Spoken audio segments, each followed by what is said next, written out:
Assalamualaikum warahmatullahi wabarakatuh. Selamat siang semuanya. Di sini saya akan menjelaskan PR yang diberikan oleh Bu Khatijah. Yang pertama, uraikan pengertian HTN menurut pandangan para ahli minimal 2. Saya mengambil pandangan Van der Poort. Hukum tata negara adalah peraturan-peraturan yang menentukan badan-badan yang diperlukan, wewenang masing-masing badan, hubungan antara badan yang satu dengan badan yang lainnya, serta hubungan antara badan-badan itu dengan individu-individu di dalam suatu negara. Yang kedua ada Van Vollenhoven.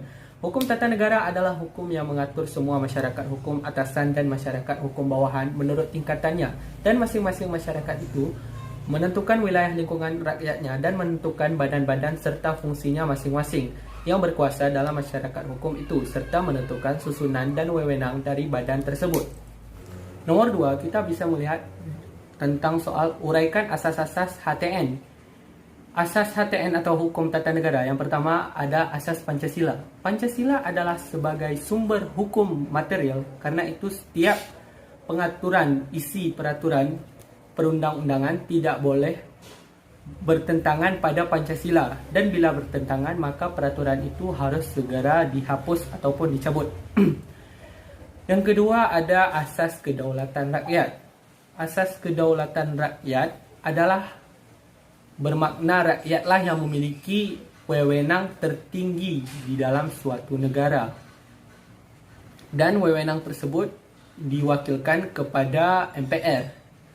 Kekuasaan majelis itu tidak nyata dan ditentukan oleh Undang-Undang Dasar, tapi oleh karena majelis tersebut merupakan sebuah badan yang besar dan lamban sifatnya, maka ia menyerahkan lagi kepada badan-badan yang di bawahnya. Dan yang ketiga ada asas negara hukum. Yang dimaksud dengan asas negara hukum, yang dimaksud dengan negara hukum adalah negara yang berdiri di atas hukum yang menjamin keadilan pada warga negaranya. Keadilan adalah syarat bagi tercapainya kebahagiaan hidup untuk warga negaranya, dan sebagai dasar daripada keadilan perlu diajarkan rasa susila pada setiap manusia supaya dia menjadi warga negara yang baik. Dan selanjutnya yang keempat, asas pembagian kekuasaan. Pengertian pembagian kekuasaan beda dengan pengertian pemisahan kekuasaan.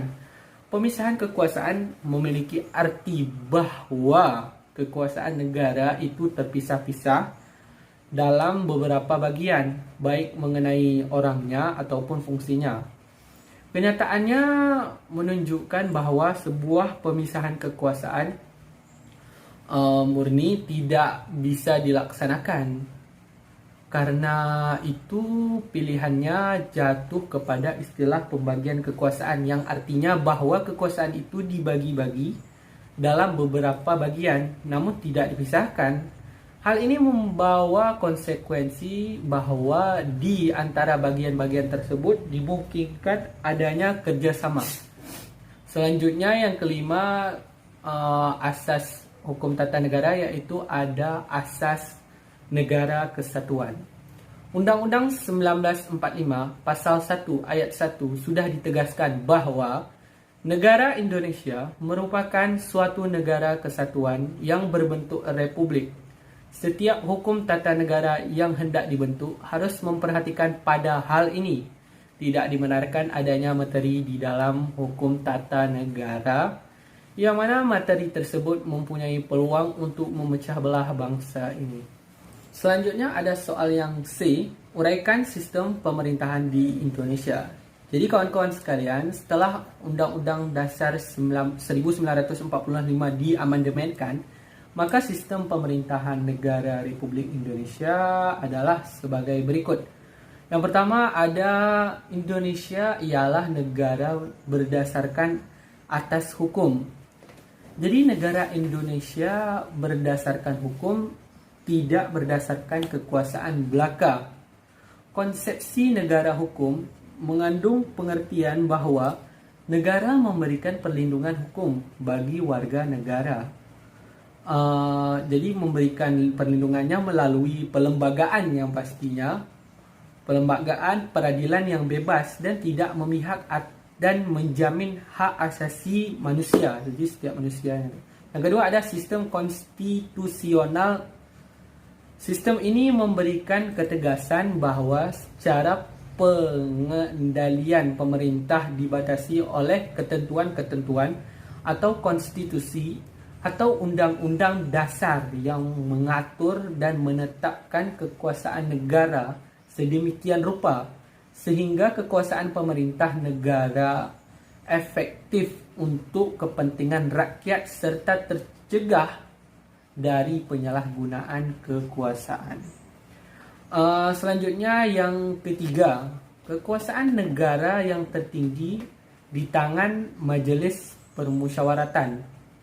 Kedaulatan rakyat dipegang oleh suatu badan yang bernama Majelis Permusyawaratan Rakyat sebagai penjelmaan seluruh rakyat Indonesia seperti yang saya jelaskan tadi di nomor B.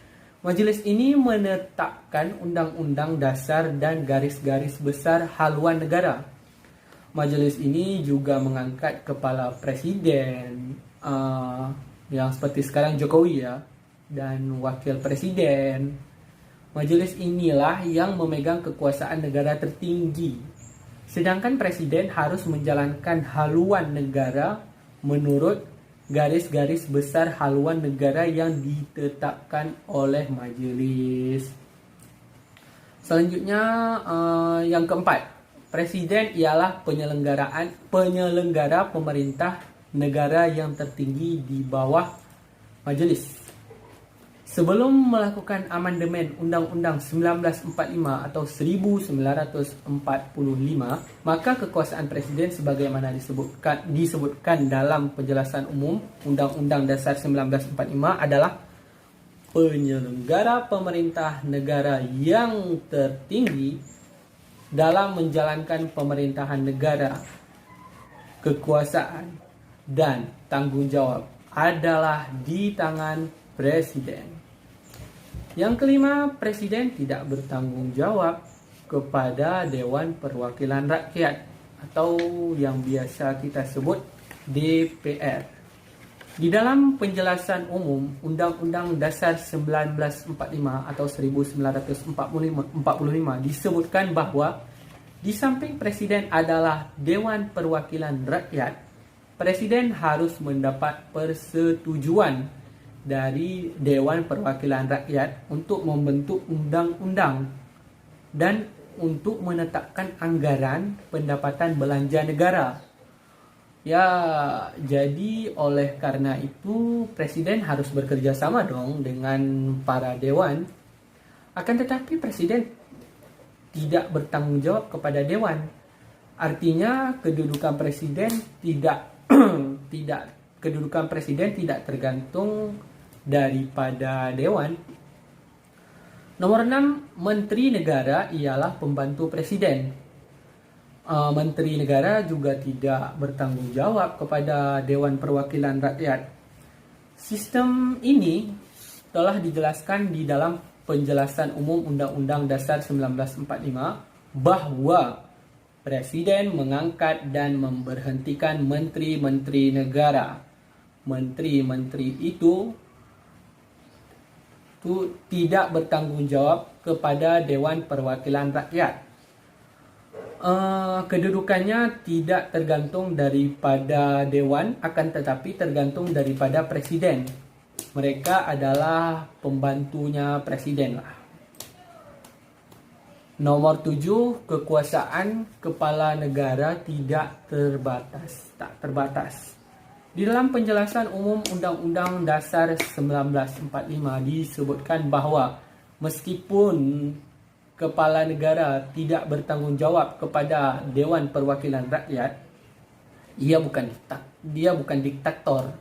Artinya kekuasaan tidak terbatas.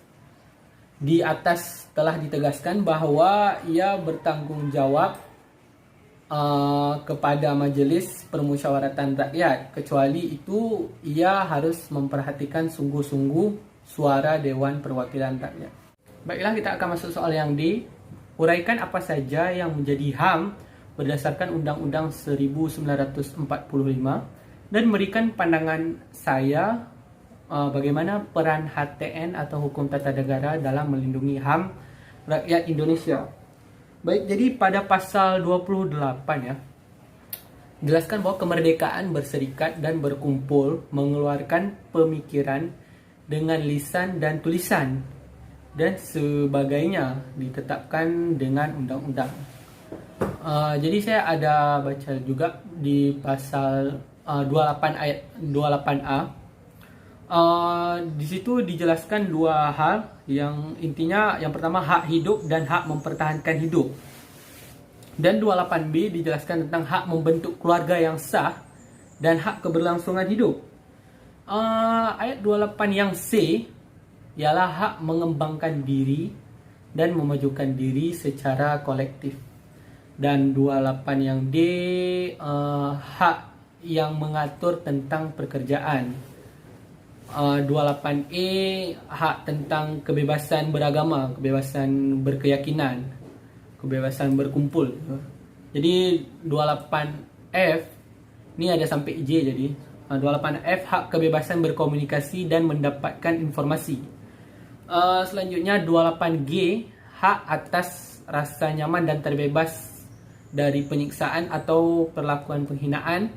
Dan 28H hak kebebasan, kesejahteraan, jaminan sosial dan kepemilikan pribadi.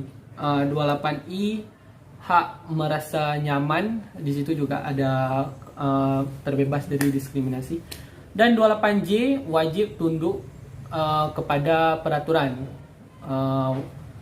pokoknya menghormati HAM orang lah, intinya seperti itu. Jadi menurut saya bagaimana peran HTN ya? Peran HTM atau Hukum Tata Negara dalam melindungi HAM yang ada di Indonesia adalah HTN dengan kekuasaannya bisa membuat suatu kebijakan agar pemerintah tidak bisa sewenang-wenang, baik itu kepada bawahannya dan kepada masyarakat.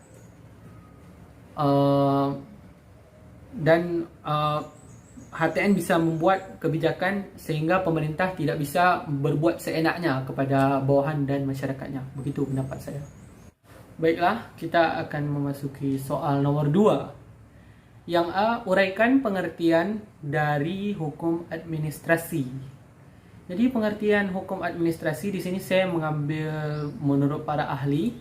Menurut Logeman, definisi hukum administrasi negara ialah menguji hubungan hukum istimewa yang diadakan dan yang memungkinkan para pejabat administrasi negara melakukan tugas istimewa mereka.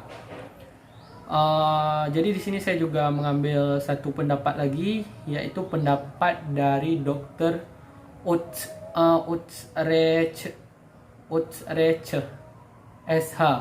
Menurut beliau, hukum administrasi negara adalah hukum yang menguji hubungan hukum istimewa antara yang diperintah, yaitu warga negara, dengan yang memerintah, yaitu administrasi negara, atau yang lebih bisa kita kenal aparatur pemerintah yang memungkinkan para pejabat melakukan tugas khususnya. Baiklah, yang B, uraikan asas-asas administrasi negara dan asas-asas umum pemerintah yang baik atau AAUPB berdasarkan Undang-Undang Nomor 30 Tahun 2014 tentang Administrasi Pemerintah. Jadi kawan-kawan, dalam lapangan hukum administrasi negara dikenal juga asas-asas hukumnya ada beberapa, yaitu yang pertama asas legalitas, bahwa setiap perbuatan administrasi berdasarkan hukum. Dan yang kedua, asas tidak boleh menyalahgunakan kekuasaan, dan yang ketiga, asas tidak boleh menyerobot wewenang badan administrasi negara yang satu oleh yang lainnya. Dan yang keempat, ada asas kesamaan hak bagi setiap penduduk negara, atau disebut asas non-diskriminatif. Dan yang kelima, ada asas upaya memaksa, atau bersangsi sebagai jaminan pentaatan kepada hukum administrasi negara.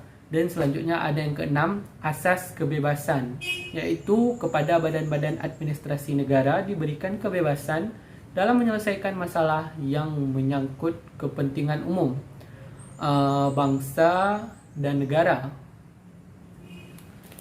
Selanjutnya soal yang kedua,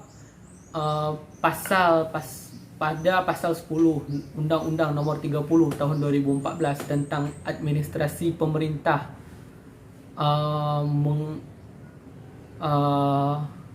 yaitu asasnya ada beberapa. Asas umum pemerintah yang baik yang dimaksud ada yang pertama, asas kepastian hukum.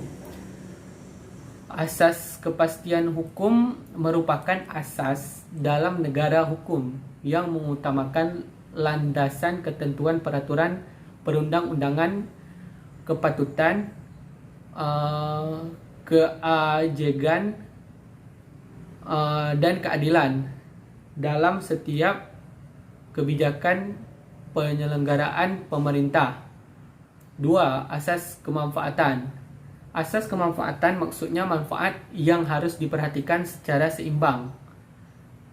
Dan yang ketiga, ada asas ketidakberpihakan. Asas ketidakberpihakan adalah asas yang mewajibkan badan dan atau pejabat pemerintah dalam menetapkan dan atau melakukan keputusan dan atau tindakan dengan mempertimbangkan kepentingan para pihak secara keseluruhan dan tidak diskriminatif. Dan selanjutnya yang keempat, asas kecermatan. Yang kelima, asas tidak menyalahgunakan kewenangan. Asas tidak menyalahgunakan kewenangan adalah asas yang mewajibkan setiap badan dan atau pejabat pemerintah tidak menggunakan kewenangannya untuk kepentingan pribadi atau kepentingan yang lainnya dan tidak sesuai dengan tujuan pemberian kewenangan tersebut, tidak melampaui, tidak menyalahgunakan, dan atau tidak mencampur adukan kewenangan. Selanjutnya yang keenam ada asas keterbukaan. Asas keterbukaan adalah asas yang melayani masyarakat untuk mendapatkan akses dan memperoleh informasi yang benar, selain yang benar juga yang jujur dan tidak diskriminatif dalam penyelenggaraan pemerintah dengan tetap memperhatikan perlindungan atas hak asasi pribadi, golongan, dan rahasia negara. Selanjutnya yang ketujuh ada kepentingan umum. Asas kepentingan umum adalah asas yang mendahulukan kesejahteraan dan kemanfaatan umum dengan cara aspiratif, akomodatif, selektif, dan tidak diskriminatif. Selanjutnya ada asas pelayanan yang baik. Tentu kita tahu ya, asas pelayanan yang baik yang dimaksudkan sebagai asas yang memberikan pelayanan yang tepat waktu, prosedur dan biaya yang jelas sesuai dengan standar pelayanan dan ketentuan perundang-undangan. Soal selanjutnya, apa yang dimaksud dengan ketetapan? Jadi mengutip perkataan Soegi Jatno, mengatakan ketetapan adalah tindakan hukum yang sepihak dalam bidang pemerintah dilakukan oleh alat perlengkapan negara berdasarkan kewenangan khusus. Dan saya juga mengutip dari perkataan Van Vollenhoven, mengatakan bahwa ketetapan adalah suatu perbuatan hukum yang bersifat sebelah pihak dalam lapangan pemerintah, dilakukan oleh suatu badan pemerintah berdasarkan kekuasaan yang istimewa. Dan yang kedua, pertanyaannya, uraikan syarat-syarat yang harus dipenuhi agar ketetapan yang dikeluarkan pejabat TUN menjadi sah, pejabat tata usaha negara. Jadi ada dua syarat. Yang pertama syarat material. Syarat material ada beberapa juga, yaitu yang pertama keputusan harus dibuat oleh alat negara yang berwenang dan karena keputusan itu suatu pernyataan kehendak, maka pembentukan kehendak itu tidak boleh memuat kekurangan yuridis. Dan yang ketiga, keputusan harus diberi bentuk yang ditetapkan dalam peraturan dasarnya, dan pembentukan harus memperhatikan cara atau yang sering kita sebut prosedur membuat keputusan itu. Bila mana hal ini ditetapkan dengan tegas dalam peraturan dasar, dalam peraturan dasar tersebut. D. Isi dan tujuan keputusan harus sesuai dengan isi dan tujuan peraturan dasar.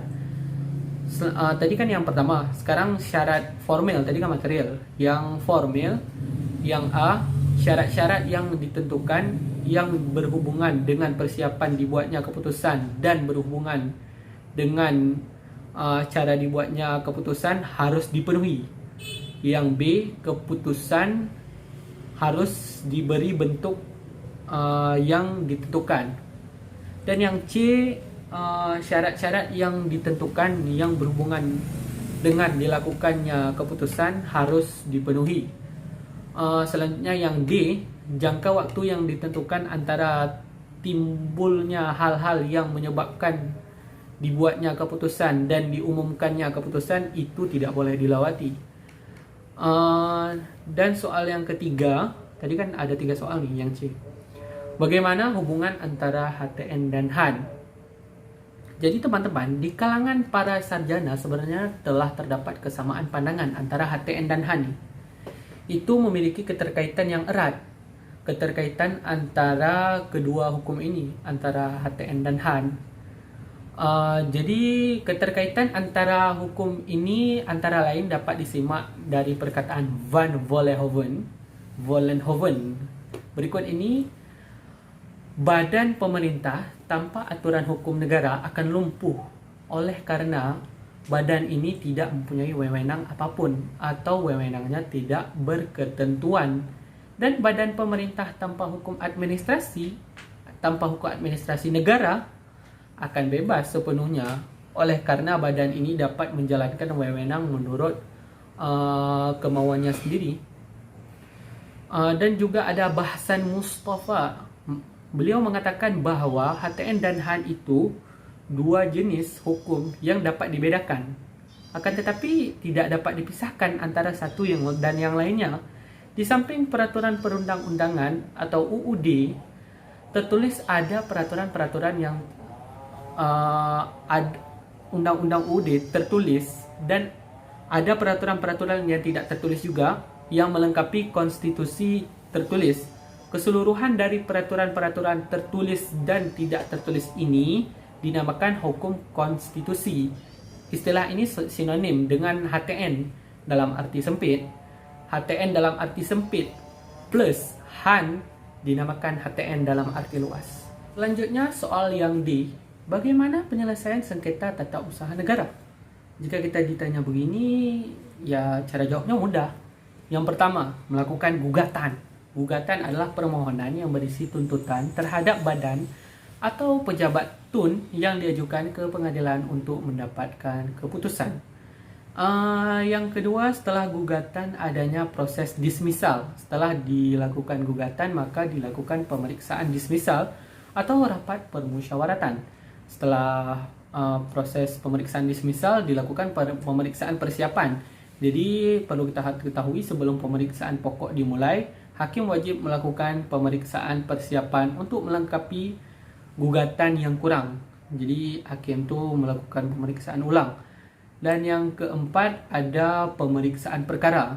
Setelah hakim memeriksa perkara, lalu pada akhirnya hakim memutuskan suatu keputusan. Jika keputusan hakim tetap tidak bisa diterima, bisa diajukan ke tingkat selanjutnya. Baiklah teman-teman, sekarang kita sudah memasuki soal yang ketiga. Saya di sini mengambil soal nomor 3 tentang hukum agraria. Jadi apa sih sebenarnya yang dimaksud dengan hukum agraria dan apa saja ruang lingkupnya?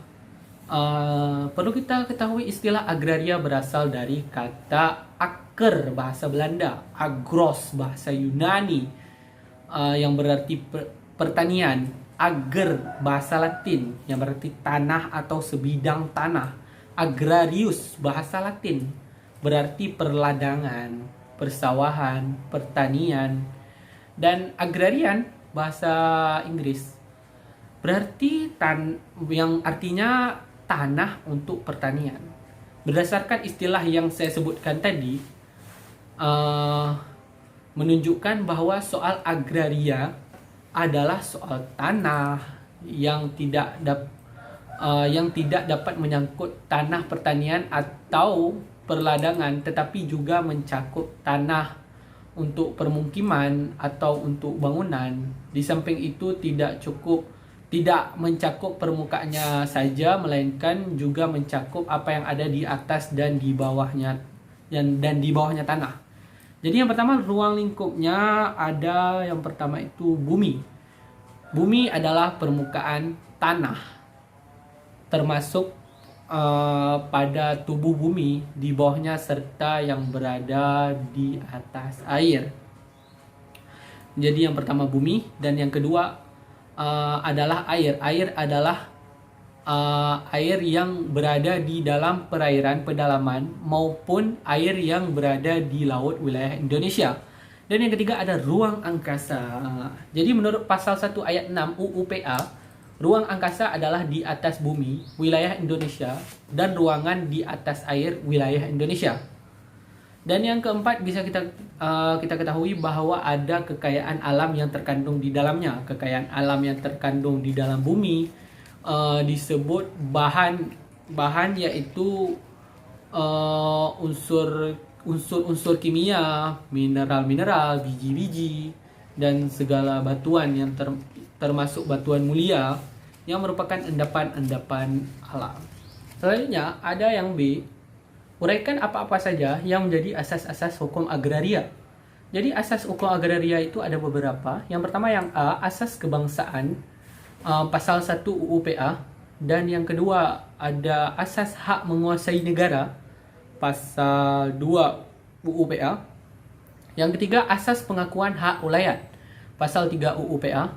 Dan yang keempat ada asas hukum agraria nasional berdasarkan hukum adat, dan ini merupakan pasal 5 UU PA. Dan yang selanjutnya ada asas fungsi sosial, pasal 6 UU PA. Yang selanjutnya ada asas Landreform, pasal 7, 10 dan 17 UU PA. Dan selanjutnya ada asas tata guna tanah, pasal 13, 14 dan 15 UU PA. Dan selanjutnya ada asas kepentingan umum, pasal 18 UU PA. Dan selanjutnya ada asas pendaftaran tanah, pasal 19 UU PA. Selanjutnya ada soal yang C, uraikan apa yang dimaksud dengan hak milik, HGU, HGB, dan hak partai. Jadi hak milik adalah hak turun-temurun, hak milik atas tanah dapat berlangsung selama pemiliknya masih hidup, dan bila pemiliknya sudah meninggal atau wafat, maka hak miliknya dilanjutkan oleh ahli warisnya seperti anaknya, istrinya, sepanjang memenuhi syarat sebagai subjek hak milik terkuat dan terpenuh yang dapat dipunyai orang atas tanah dengan mengingat ketentuan pasal 6. Selanjutnya ada HGU, hak guna usaha. HGU adalah hak untuk menggusahkan tanah yang dikuasai oleh negara dalam jangka waktu sebagaimana tersebut dalam pasal 29, guna perusahaan, pertanian, perikanan, atau peternakan.